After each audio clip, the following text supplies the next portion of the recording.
on that, what do you think of the whole Black Lives Matter thing? I mean, like, we're kind of.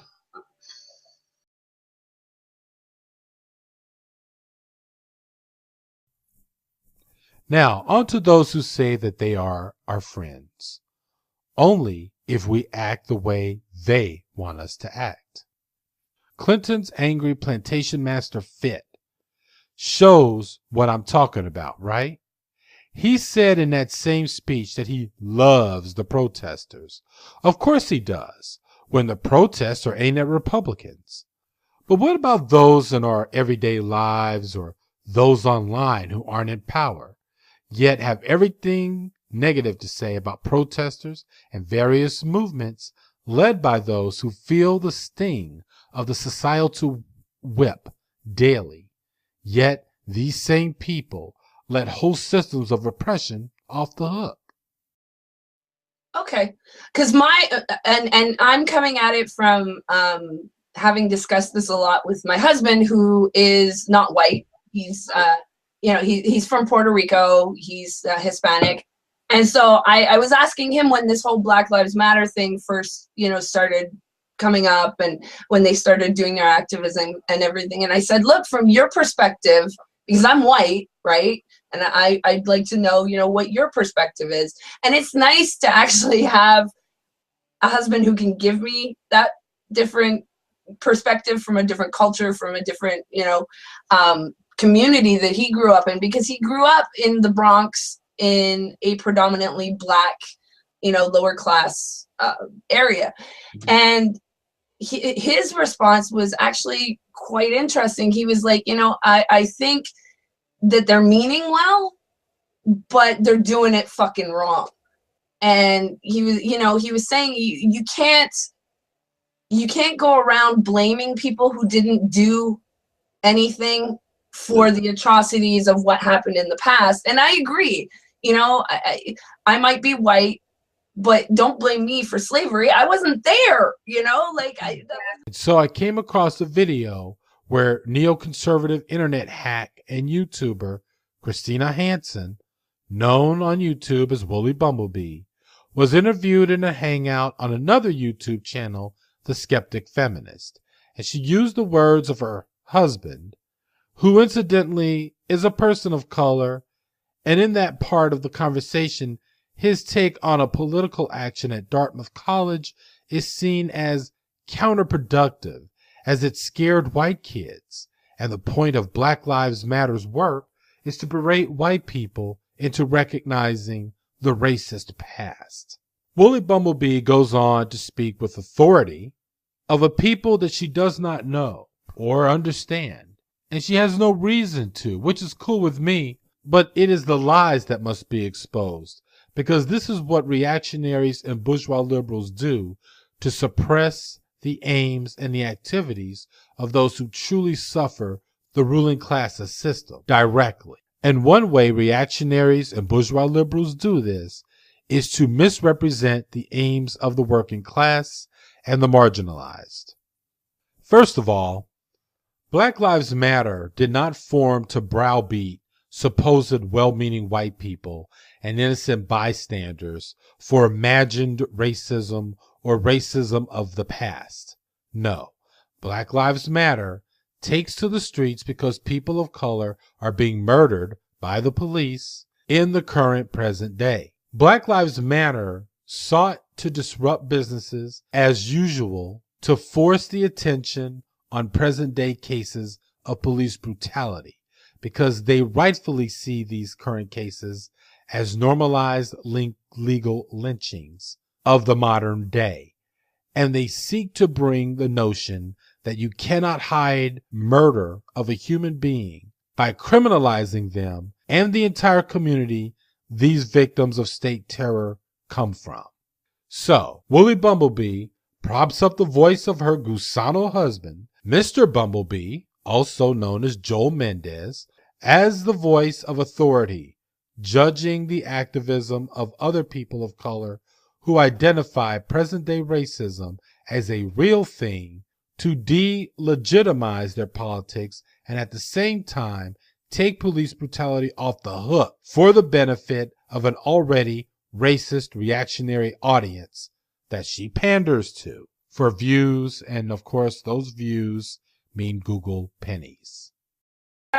But he's right though. You can't, and this is the thing, this goes for all sides. You can't appropriate someone else's success or someone else's pain from the past, you know. And this Black Lives Matter thing, you can't blame all white people for what happened in the past. You know, at some point you've got to leave the past in the past and, you know, move on from there.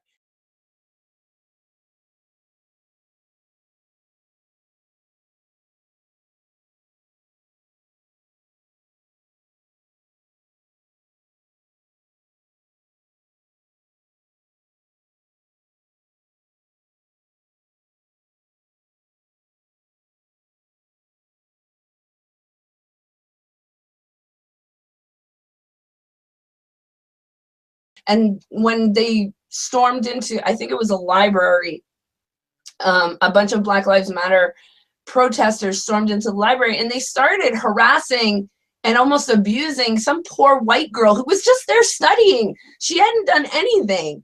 And I'm like, this isn't how you do activism, because you're not doing anything positive. All you're showing is that you're a bunch of thugs. Is that what you want to show the world? This isn't how it, you know, I don't see how this is helping. You know, if anything, it's making things worse.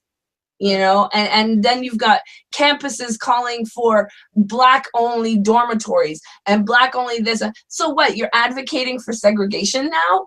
Right.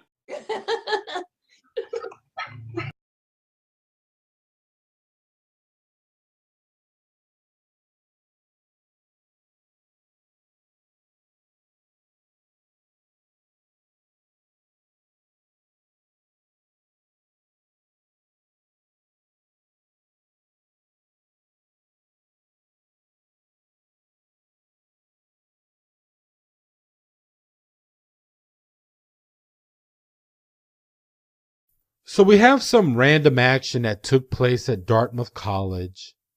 And as with the course of hashtag activism and horizontal structure of movements such as Black Lives Matter and even Occupy Wall Street before it, you will get actions that might be sectarian in nature and that it is only focused on what is happening in a particular locale, and that action will take up the character of those leading it. Typical of most campus-based protests, they can be sectarian by nature, not including people across generations and class lines, and therefore there might not be questions that arise as to why the subtle racism of a given college campus is the main focus and not broadened to include gentrification, police brutality, among other things. Some people who are Black Lives Matter activists might have had something to say to the younger folks at that action who allegedly berated the white students and made those white students scared, or then again, maybe not.